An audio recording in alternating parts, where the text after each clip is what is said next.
Bharat bond ETF subscription के लिए खुल चुका है। आप 9 दिसंबर तक इसे सब्सक्राइब कर सकते हैं। 10 साल की लंबी अवधि का ये निवेश है। क्या आपको इसे चुनना चाहिए? क्या है इसके फायदे और नुकसान? निवेश करें या नहीं? अगर आप फैसला नहीं ले पा रहे हैं तो आपके इन तमाम सवालों का जवाब आपको मिलेगा मनी 9 के इस वीडियो में। गाजियाबाद में रहने वाले अजय को पता चला है कि 3 दिसंबर से भारत बॉन्ड ETF 32 निवेशकों के लिए खुल चुका है। अजय को ये समझ नहीं आ रहा कि क्या उन्हें अपने पोर्टफोलियो में ये बॉन्ड रखना चाहिए या नहीं। अजय को ये भी नहीं पता है कि ये बॉन्ड उनके लिए फायदेमंद है भी या नहीं। अजय के इन्हीं सवालों का जवाब ढूंढ रहे हैं हम। तो सबसे पहले समझते हैं कि भारत बॉन्ड ETF 2032 है क्या भला।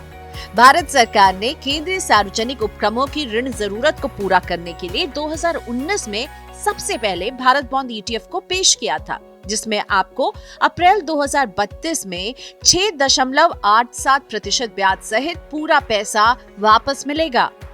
भारत बॉन्ड ETF के जरिए सरकार का लक्ष्य खुदरा और संस्थागत निवेशकों से पैसा हासिल करना है। Bharat bond ETF stock exchange पर ट्रेड होने वाला फंड है जो नेशनल स्टॉक एक्सचेंज पर लिस्ट है, यानी इसे कंपनियों के शेयर की तरह खरीदा बेचा जा सकता है।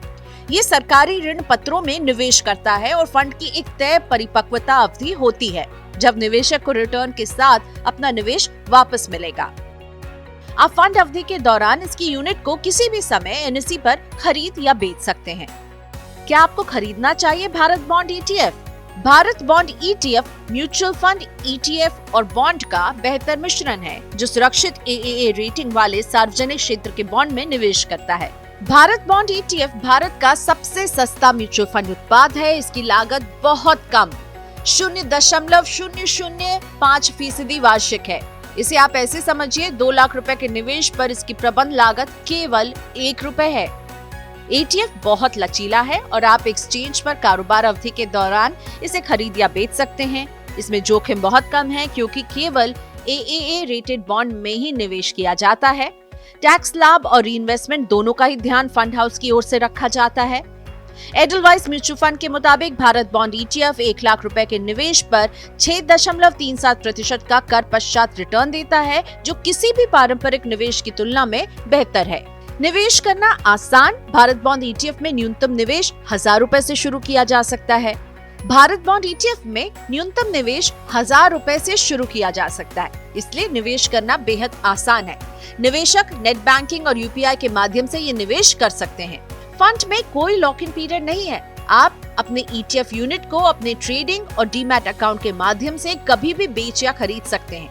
हालांकि फंड ऑफ फंड में अगर आप 30 दिन के भीतर अपने यूनिट को बेचते हैं तो आपको 0.10% शुल्क देना होगा। 30 दिन के बाद बाहर निकलने पर कोई शुल्क नहीं लगेगा। लेकिन निवेश से पहले इन बातों का ध्यान रखना जरूरी है। रेटिंग एजेंसियों की ओर से डाउनग्रेड या डिफॉल्ट करने से ETF की वैल्यू पर असर होगा। निवेश की अवधि 10 साल की है। क्या आप इतनी लंबी अवधि के लिए निवेश करना चाहते हैं? भारत बॉन्ड फंड्स का NAV यानी नेट एसेट वैल्यू ब्याज दरों में होने वाले उतार चढ़ाव से प्रभावित होता है। जब ब्याज दरें बढ़ती है तब लंबी अवधि वाले फंड की NAV घटती है। ध्यान रहे, मैच्योरिटी से पहले बाहर निकलने वाले लोगों पर इसका अधिक असर पड़ेगा।